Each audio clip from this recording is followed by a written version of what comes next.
अस्सलाम वालेकुम computer scientist, क्या हाल चाल है सबके। उम्मीद करता हूँ सब खैरियत से होंगे। शुरू करता हूँ अल्लाह ताला के प्यारे नाम से और लाखों दुरूद व सलाम हुजूर सल्लल्लाहु अलैहि वसल्लम की ज़ात और उनके आल पर। Welcome back to my YouTube channel computer जारिक बाय हाफिज़ मोहम्मद फसी। आज जो मैं टॉपिक स्टार्ट करने जा रहा हूँ वो बड़ा ही इंटरेस्टिंग और इम्पोर्टेंट टॉपिक है जिसमें से हम जो है इंटरनेट सर्विसेज जो है वो पढ़ेंगे। इंटरनेट जो है वो कौन कौन सी सर्विसेज प्रोवाइड करता है हमें। तो लेक्चर को स्टार्ट करने से पहले एक छोटी सी रिक्वेस्ट है, अगर चैनल पर नए हैं तो चैनल को जल्दी से सब्सक्राइब कीजिए। इंशाल्लाह आपको बड़ा ही इंटरेस्टिंग और अच्छा कंटेंट मिलेगा as per syllabus of ICS first year and second year. अपने टॉपिक की तरफ चलते हैं। टॉपिक हमारा है how internet is useful. Internet किस तरह यूज़फुल है, या फिर आपको इस तरह भी पूछा जा सकता है services provided, what are the different services that are provided by the internet. Internet कौन कौन सी सर्विसेज जो है वो प्रोवाइड करता है। वर्ल्ड वाइड वेब सबसे पहली जो है, मैं आपको पहले भी काफ़ी लेक्चर्स के अंदर ये बात बावर करा चुका हूँ कि वर्ल्ड वाइड वेब और इंटरनेट में फ़र्क है। इंटरनेट जो है वो कंप्यूटर्स का एक फ़िज़िकल नेटवर्क है जो पूरी दुनिया में ऑपरेट कर रहा है, और जबकि वर्ल्ड वाइड वेब उसके ऊपर इंफॉर्मेशन शेयर करने का एक तरीका है। ऐसे समझें कि जो इंटरनेट है वो वर्ल्ड वाइड वेब की जो सर्विस है वो प्रोवाइड करता है हमें। अब आई थिंक आपको जो है इसका कॉन्सेप्ट क्लियर होगा कि वर्ल्ड वाइड वेब जो है वो it is a service of internet that is provided by the internet. तो वर्ल्ड वाइड वेब क्या है? The collection of millions of websites, लाखों जो वेबसाइट्स हैं उनका मजमूआ। और वेबसाइट खुद जो है वो एक काफ़ी सारे वेब पेजेस का मजमूआ होती है। वेब पेजेस जो है डिफरेंट वेब पेजेस मिलकर क्या बनाते हैं? वेबसाइट। और वेबसाइट्स डिफरेंट वेबसाइट्स जो मिलियंस ऑफ द वेबसाइट्स पूरी दुनिया में मौजूद हैं वो मिलकर क्या बनाती हैं? World wide web. अब जो है इंफॉर्मेशन वेब पेजेस के ऊपर ऑर्गेनाइज्ड पड़ी होती है लिंक्स के ज़रिए। हाइपर मीडिया बना हुआ होता है, हाइपर लिंक्स बने हुए होते हैं जो ऑर्गेनाइज्ड होती है, बड़ी तरतीब के साथ पड़ी होती है, जो कि क्रॉस रेफरेंसिंग के ज़रिए से, इंडेक्सिंग के ज़रिए से हम जो है वो करते हैं, एक्सेस करने की कोशिश करते हैं, एक्सेस करते हैं। तो इस तरह वेब पेजेस जो हैं वो उसके अंदर क्या होता है that user can easily find the required information. Organise किया जाता है इन्फॉर्मेशन को वेब पेजेस के ऊपर। तो किस लिए किया जाता है ऑर्गेनाइज़? ताकि यूज़र को तंगी ना हो, यूज़र को कोई दिक्कत ना हो, इन्फॉर्मेशन जो है वो सर्च करने में, इन्फॉर्मेशन लेने में कोई मसला ना हो। ईमेल का मतलब सिर्फ ईमेल नहीं होता, ये पहले आप जो है इस चीज़ को समझ लें। ईमेल से मुराद सिर्फ ये नहीं है कि हम जो है वो सिर्फ जीमेल को ही तस्वुर कर लें कि वो कोई ईमेल है। बात यूँ है, जीमेल जो है वो एक ईमेल का सर्विस प्रोवाइडर है। ईमेल सर्विस प्रोवाइड करने वाले हमारे पास और भी मैसेंजर, याहू मैसेंजर आपने नाम सुना होगा, एमएसएन मैसेंजर नाम सुना होगा, जो पहले काम किया करते थे। और भी डिफरेंट टाइप के जो है, हमारा हॉटमेल जो है वो भी एक ईमेल का सर्विस प्रोवाइडर था। ईमेल से मुराद ये है exchanging of messages through internet. Internet को इस्तेमाल करते हुए, इंटरनेट को यूज़ करते हुए, इंटरनेट की एक सर्विस जो है वो है ईमेल। तो मतलब क्या, ईमेल बेसिकली एक कॉन्सेप्ट है। ईमेल से मुराद ये नहीं है कि जो हम ईमेल बनाकर भेज रहे हैं वही ईमेल है, और भी चीज़ें ईमेल हो सकती हैं। वो अब जो है शायद आपके ज़हन में क्लैरिफिकेशन होगी कि सिर्फ ईमेल का नाम ईमेल नहीं है, जो हम आमतौर पर, मैं ईमेल बार बार क्यों यूज़ कर रहा हूँ कि हमें मिसकंसेप्शन है कि यार ये सिर्फ ईमेल जो है वो जीमेल की ही होती है। ऐसे नहीं होता। ईमेल से मुराद ये है कि हम इंटरनेट को यूज़ करते हुए अपना मैसेज एक जगह से दूसरी जगह ट्रांसफ़र करें ओवर द इंटरनेट या ऑल ओवर द वर्ल्ड के अंदर। जहाँ पे भी कोई कंप्यूटर जो है वो इंटरनेट के साथ कनेक्टेड है तो वो क्या करेगा? वो ईमेल रिसीव करेगा जो हम ईमेल सेंड कर रहे हैं, जिसको हम सेंड कर रहे हैं। तो वो तो आपका ईमेल एड्रेस होगा या जो भी मामला होगा वो बाद की बात है जिसके ऊपर आप शेयर कर रहे हैं। Electronic mail, exchange of messages through internet. इसके ज़रिए हम काफ़ी सारा मल्टीमीडिया भी शेयर कर सकते हैं। 25 मेगाबाइट्स तक जो है हम डाटा शेयर कर सकते हैं ऑल ओवर द वर्ल्ड। जो ईमेल जो है हम उससे यूज़ करते हुए, ईमेल जो हम आमतौर पर यूज़ करें जैसे जीमेल है, जीमेल हमें साथ 25 मेगाबाइट्स तक की जो मल्टीमीडिया फ़ाइल है वो भी हम अपनी अटैचमेंट के तौर पर ईमेल के साथ शेयर कर सकते हैं यूजिंग जीमेल। जीमेल को यूज़ करते हुए हम क्या करेंगे? 25 मेगाबाइट्स तक की जो हमारी अटैचमेंट है मैसेज के साथ वो हम शेयर कर सकते हैं over the internet using the facility of email. Okay. उसके बाद आ जाता है टेलनेट। टेलनेट क्या है? बेसिकली अब ये चीज़ समझने की है। टेलनेट होता क्या है और करता क्या है? टेलनेट से मुराद, आपने नाम सुना होगा गूगल रिमोट डेस्कटॉप के नाम से कोई एक एप्लीकेशन है। वो क्या काम करती है?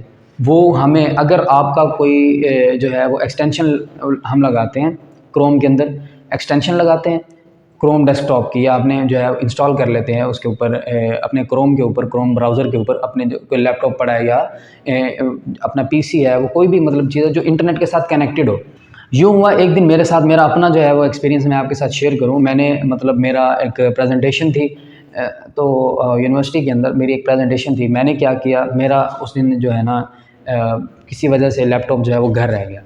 तो घर मैंने मतलब घर में ज़्यादा मतलब इतना कोई इंटरनेट को इस्तेमाल नहीं करता, तो मैंने सिर्फ ये कहा कि आप इसको इंटरनेट के साथ ऑन करके ना इंटरनेट के साथ कनेक्ट कर दें।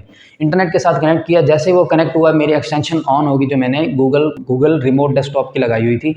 उसने क्या किया, उसने मुझे रिमोटली यहाँ बैठे हुए मैंने अपने मोबाइल को इंटरनेट के साथ कनेक्ट किया और यहाँ से मैंने अपने जो है अपनी प्रेजेंटेशन को वहाँ से उठाकर व्हाट्सएप किया अपने मोबाइल के ऊपर, या मैंने किसी दोस्त के, आई थिंक मुझे याद नहीं आ रहा, मैंने शायद किसी दोस्त के नंबर पर अपने व्हाट्सएप किया और गूगल के अंदर क्रोम से यहाँ से बैठकर मैंने यूनिवर्सिटी के अंदर बैठकर अपने मोबाइल से अपने लैपटॉप को ऑपरेट किया, लैपटॉप को चलाया। ये होता है रिमोटली किसी चीज़ को एक्सेस करना। रिमोटली अब ये जो मेरा मोबाइल है ये टर्मिनल बन गया, और जो मेरा पीसी पड़ा हुआ था, या कह सकते हैं कि लैपटॉप पड़ा हुआ था घर में, वो क्या बन गया, वो रिमोट कंप्यूटर बन गया, जो कि मैंने यहाँ से उसे एक्सेस करना चाहा या कहीं दूर से बैठकर उसे एक्सेस करना चाहा। अब देखें इन दोनों में जो सिनेरियोज़ हैं वो सेम है। क्या वो भी इंटरनेट के साथ कनेक्टेड था, और ये भी जो मेरा मोबाइल था, जो लैपटॉप भी मेरा जो है वो इंटरनेट के साथ कनेक्टेड था, और मोबाइल भी मेरा इंटरनेट के साथ कनेक्टेड था। तो यूँ टेलनेट की जो फैसिलिटी थी तो वो मैंने अपने अंदर मतलब उसको इस्तेमाल करते हुए अपनी प्रेजेंटेशन को एक जगह से दूसरी जगह ट्रांसफ़र कर लिया, पीपीटी फाइल को एक जगह से दूसरी जगह ट्रांसफ़र कर लिया। तो ये चीज़ है telnet, connection with a remote computer on internet. Internet के ऊपर मौजूद कोई रिमोट कंप्यूटर है उसको यूज़ करते हुए मैंने क्या किया, अपनी जो है कनेक्शन इस्टेब्लिश किया। टेलनेट क्या है, वो कनेक्शन होता है। अब यूज़र ने क्या किया, मैंने वो अपनी जो एक्सटेंशन थी उसको लॉग ऑन किया, उसके ऊपर लॉग ऑन हुआ, मतलब उसको ऑन किया। उसके ज़रिए मैंने क्या किया, अपने लैपटॉप को एक्सेस किया जो कि इंटरनेट के साथ कनेक्टेड था। ठीक है, तो can user logs on to the computer and can operate the remote computer on the internet. अब कंप्यूटर के साथ जो ये कंप्यूटर जो है, जो मेरा मोबाइल था वो भी कंप्यूटर था, जो लैपटॉप है वो भी एक कंप्यूटर है। तो मैंने क्या किया, मैंने इन दोनों को मतलब इंटरनेट की एक्सेस प्रोवाइड की, और मैंने टेलनेट की फैसिलिटी को इस्तेमाल किया। ये चीज़ होती है टेलनेट। टेलनेट के बारे में उम्मीद है आपको मतलब क्लियर, आपको मतलब इसका कॉन्सेप्ट समझ आ गया होगा, उम्मीद करता हूँ। उसके बाद आ जाते हैं फाइल ट्रांसफ़र प्रोटोकॉल के ऊपर। फाइल ट्रांसफ़र प्रोटोकॉल भी एक फैसिलिटी है जो कि प्रोवाइड की जाती है bye the internet. File transfer का एक प्रोटोकॉल होता है, मैं पहले भी इसके बारे में बात कर चुका हूँ प्रोटोकॉल्स के अंदर, नेटवर्क के प्रोटोकॉल्स के अंदर। तो फाइल ट्रांसफ़र प्रोटोकॉल काम क्या करता है? फाइल ट्रांसफ़र प्रोटोकॉल यूज़ करता है एक ऐसी स्ट्रेटजी को जो कि हम कॉन्सेप्ट आपके ज़हन में आ रहा होगा कि file transfer through internet, file को ट्रांसफ़र करना एक जगह से दूसरी जगह थ्रू इंटरनेट, यूज़ करना इंटरनेट को यूज़ करते हुए एक जगह से दूसरी जगह फ़ाइल को ट्रांसफ़र करना। तो used to transfer files over the internet. Internet के ऊपर दो टाइप की ट्रांसफ़र हो रहा होता है, या आप अपलोड कर रहे होते हैं या डाउनलोड कर रहे होते हैं। Concept of upload and download. अब डाउनलोड क्या है, इंटरनेट के ऊपर मौजूद कोई सर्वर था या कोई ऐसी चीज़ थी, जो कोई रिमोट कंप्यूटर था जो पड़ा हुआ था, आपने क्या किया, उससे चीज़ को डाउनलोड करना चाहा, मतलब उससे अपने मोबाइल के अंदर या अपने कंप्यूटर के अंदर जो है कोई चीज़ ट्रांसफ़र करना चाहिए, तो वो अमल क्या कहलाएगा, डाउनलोडिंग। ठीक है, और अगर आप अपने कंप्यूटर से या अपने मोबाइल से ऊपर किसी सर्वर के ऊपर अपना डाटा ट्रांसफ़र करना चाहते हैं तो उसे क्या बोलेंगे, अपलोडिंग। ये मैंने पहले भी किसी लेक्चर के अंदर मैंने ये पहले भी डिफ़ाइन किया हुआ है, process of uploading and downloading. Okay, Gopher क्या चीज़ है, गोफर एक मेन्यू बेस्ड सिस्टम है जो क्या काम करता है, एक्सप्लोर करने में हमें मदद देता है, क्या, इंफॉर्मेशन और resources data provided by the internet. अब हम बात करें अगर गूगल के ऊपर हमारे सामने मेन्यूज़ खुले हुए होते हैं, मेन्यूज़ होते हैं, जब हम जाके मतलब हमारे बुक मार्क्स भी लगे होते हैं, हमारी और भी काफ़ी सारी चीज़ें पड़ी होती हैं जो कि हम जल्दी से एक्सेस कर लेते हैं। हमारे पास एक छोटा सा मेन्यू दिया हुआ होता है जिसके अंदर गूगल की जितनी भी सर्विसेज हैं, जैसे जीमेल है, जीमेल का इनबॉक्स आ जाता है, उसके अंदर और काफ़ी गूगल पॉडकास्ट आ जाते हैं, यूट्यूब आ जाता है, और जो डिफरेंट टाइप की जो गूगल सर्विसेज प्रोवाइड कर रहा है, जैसे ड्राइव है, गूगल ड्राइव है, वो आ जाती है। उसका मतलब ये मेन्यू बना हुआ होता है ना सामने, आप उस पर क्लिक करते हैं, वो आपके पास जितनी सर्विसेज होती हैं उसकी प्रोवाइड वो हो जाती है। अब हम इंटरनेट को एक्सप्लोर कर रहे हैं, उसकी सर्विसेज को एक्सप्लोर कर रहे हैं, तो ये चीज़ क्या कहलाएगी, गोफर कहलाएगी। गोफर एक ब्रॉडर टर्म है, उसके अंदर लाई कर जाता है गूगल का जो सर्च इंजन है, हमारे पास ब्राउज़र है, क्रोम ब्राउज़र है कह सकते हैं, जो उसकी स्क्रीन है वो हमारे पास गोफर होती है। वो मेन्यू बेस्ड सिस्टम होता है जो क्या काम कर रहा होता है, हमें इंटरनेट की सर्विसेज जो को एक्सप्लोर करना या इन्फॉर्मेशन को एक्सप्लोर करने की इजाज़त दे रहा होता है या सर्विस प्रोवाइड कर रहा होता है। Organises the resource so the information finding becomes easier, ये ऑर्गेनाइज कर देता है उस रिसोर्स को, ऑर्गेनाइज करना तरतीब दे के रख देता है ताकि क्या क्या हो, इन्फॉर्मेशन फाइंड करना आसान हो। मेन्यू बना देता है, बटन्स बना देता है और डिफरेंट टाइप की इस तरह की चीज़ें जो कि यूज़र फ्रेंडली होती हैं, ग्राफिकल यूज़र इंटरफेस के लिहाज से वो यूज़र फ्रेंडली होती हैं, तो वो चीज़ें हमें प्रोवाइड करता है गोफर। ठीक है, उसके बाद चैट ग्रुप्स हैं। ऐसे पीपल, ऐसे लोग, जैसे हम व्हाट्सएप के ऊपर अगर कोई कह सकते हैं कि पोइट्री का ग्रुप है, अगर कोई साइंस एंड टेक्नोलॉजी के मुतालिक जो है लोग बात करना चाहते हैं तो उनका ग्रुप बन जाता है अलग, या हम अपने ही क्लास फेलोज़ के साथ एक ग्रुप बना लेते हैं, उनका सेम इंटरेस्ट होता है ना, जिन पीपल का, जिन लोगों का सेम इंटरेस्ट होता है, हम उनको मिलाकर एक चैट ग्रुप बना देते हैं। तो वो इंटरनेट की फैसिलिटी को इस्तेमाल करते हुए जो चैट ग्रुप बनेगा उसे क्या बुलाएंगे, उसे क्या कहेंगे, इंटरनेट चैट ग्रुप। तो chat group of people of same interest, ये सबसे पहले तो बात ये है कि ये बनता कैसे है, उन लोगों के साथ मिलकर बनता है, उन लोगों के कंप्यूटर्स को जोड़ने से बनता है जो जिनका इंटरेस्ट सेम हो, जिनकी तवज्जो जो है वो एक ही जगह पर हो, सेम जगह पर हो। ठीक है, share information in the real time with each other, ये लोग क्या काम करते हैं, उन चैट ग्रुप्स को इस्तेमाल करते हुए, इंटरनेट की फैसिलिटी को इस्तेमाल करते हुए क्या करते हैं, आपस में एक दूसरे के साथ इन्फॉर्मेशन शेयर करते हैं। उसके बाद आ जाती है रियल टाइम से मुराद इंटरनेट को इस्तेमाल करते हुए। इंटरनेट को जब हम इस्तेमाल कर रहे हैं तो वो चीज़ हमारी रियल टाइम कहलाती है। या हम अगर इंटरनेट को यूज़ कर रहे हैं तो ये जो हमारा ग्लोबल विलेज बना हुआ है तो इसे क्या बोलते हैं, हम रियल वर्ल्ड बोलते हैं। Okay, real time is the time in which we are using internet और using the computer that is connected to the internet. Okay, उसके बाद आ जाता है इंट्रानेट।